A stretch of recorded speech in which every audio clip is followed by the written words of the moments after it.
Guys, so ang share ko po sa inyo ngayon is yung guidelines ng Enhanced Caregiver Program 2025. So ito yung home care workers immigration pilots. Itong pilots nito merong dalawa for childcare and for home support workers.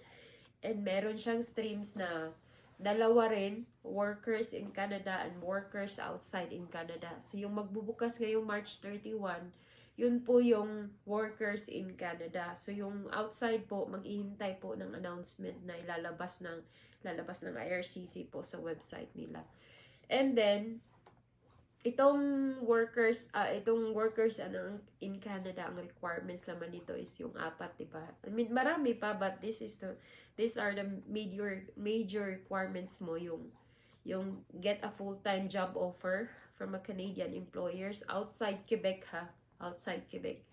And then language exam, yung CLB4. So kung sa CELPIP ka mag-exam, dapat ang areas ng listening, reading, writing, and speaking is dapat naka-4 yun siya lahat. And then, kung IELTS naman, ang reading mo is 3.5, ang the rest, listening, writing, and speaking, pwede siya 4. And then yung, 4 siya. And then yung sa reading is yung 3.5.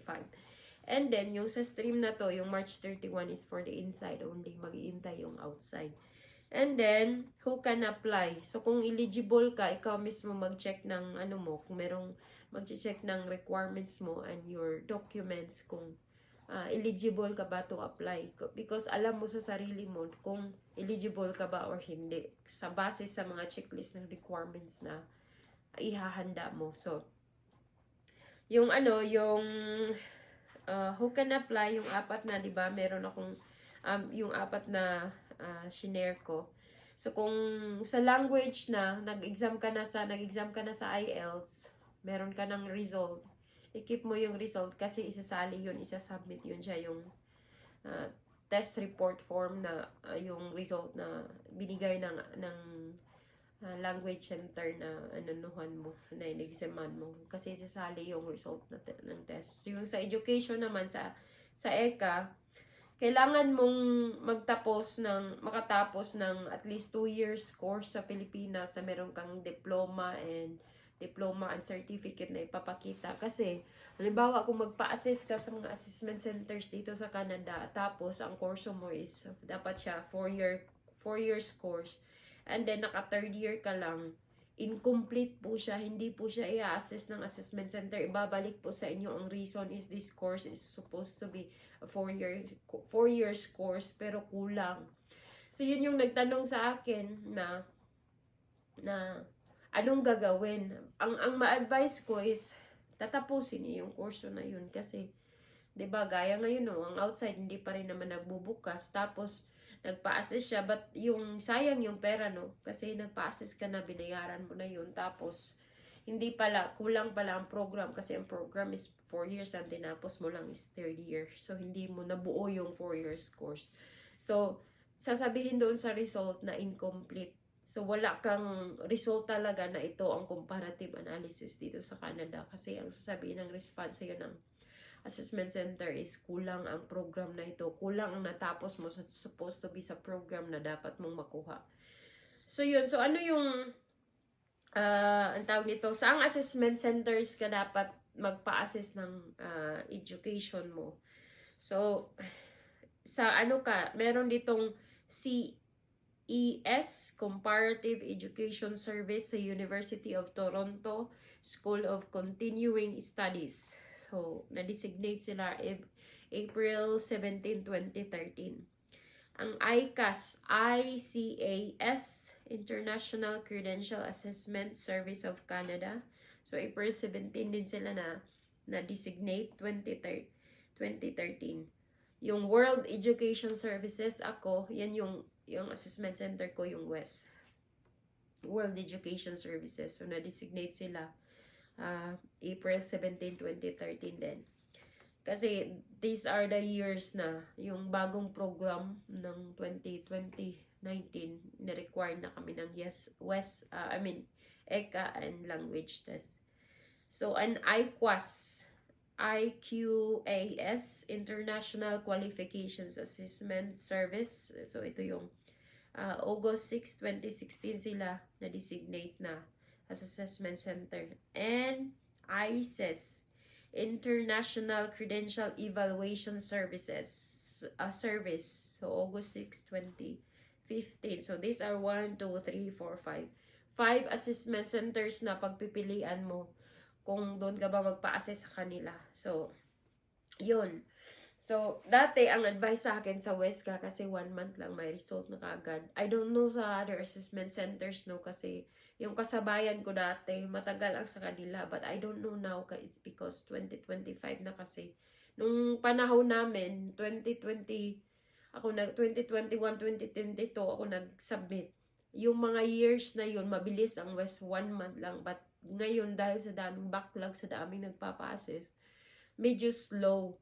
So, merong iba may 2 months, may 3 months. So, pero depend naman siguro sa ano, no, sa place of return sa result, yung recipient's address ba. So, nung ako sa Hong Kong dati, naghingi kasi ako ng kopya, mabilis doon. Yung una kong request, yung first ko talaga assessment is matagal kasi province sa Davao de Oro, New Bataan pa. So, sobrang layo. Matagal, 5 months yun. So, dumating yung bago kong request kaysa dumating yung first ko talaga na result.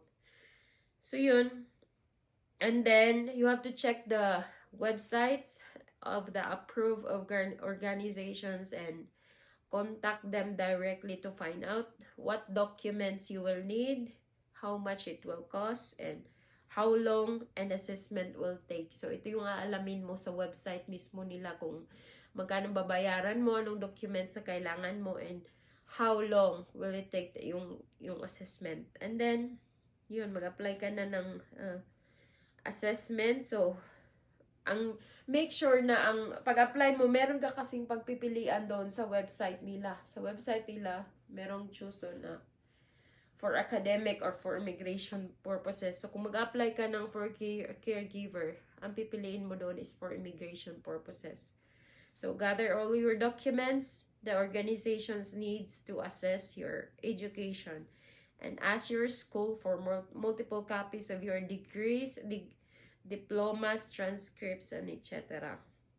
And follow any instructions given to submit documents and then pay the fees. So, yun. And then, what your report means. So, ano ibig sabihin ng reports? Once you get your education assessed, the organization will give you an ECA report that will tell you if your foreign credentials are equal to a Canadian secondary school diploma or higher. So, the higher, the equivalent, mas maganda. So, your ECA report must clearly state that you completed foreign credential is equal to a completed Canadian secondary school diploma or a higher level diploma. Be issued on or after the date the organization was approved by us, or be less than 5 years old on the date that we receive your application. Kasi ang result ng yung ECA is 5 years kasi siya ma-expired. Yung, ang tawag nito, sa language test, 2 years. So, yung ECA, kahit kukunin mo siya ngayon, hindi ka mag-aalala kasi matagal ang expiration, 5 years. So, reasons you might not be eligible to apply. So, anong reasons you might not be eligible to apply? You're not eligible to apply if your report shows your completed foreign credential is equivalent to a high school diploma from a non-recognized institution. From non-recognized institution, hindi ka eligible. And then, incomplete years of studies. So, halimbawa, yun yung sinasabi ko na dapat imbes 4 years, ang tinapos mo lang is 3rd year. So, kulang siya. Yun yung hindi eligible to apply. And then, what to include in your application. So, in your application, you must include a copy of the ECA report, copies of your degrees, diplomas, transcripts, or other proof of completed foreign credential. And then keep a copy of the report for your records and future use. So we'll check any ICA report submitted with an application and with the organization that the province, what is this? Organization that provide the report. So that produce the report. So yun lang po.